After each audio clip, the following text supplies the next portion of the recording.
Saudi আরবে প্রথম যখন আমি গেলাম, আমাকে এরকম হাতাইতেছে পুলিশ দুইটা। আমার আব্বা আমার সাথে, লক্ষ্মীপুরের একের তিনি সদরের এমপি ছিলেন, জিয়াউর রহমানের খুব ক্লোজ মানুষ ছিলেন, অত্যন্ত গভীর ছিল সম্পর্ক। তিনি যদিও জামাতের ছিলেন। তো পুলিশ আমাকে হাতাচ্ছে, আমি কিছুক্ষণ সহ্য করে আমি পুলিশের আতানো শুরু করছি।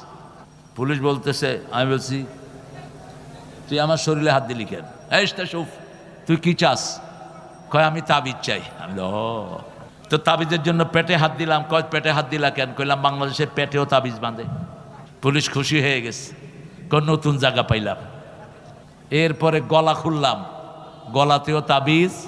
বাগবানার লোকেরা বাঁধে না, এরা খুব ভালো মানুষ। সৌদি আরবের পুলিশ থেকে শিক্ষা নিস মূর্খরা। আমাদের দেশের হুজুরা তাবিজের ব্যবসা করে।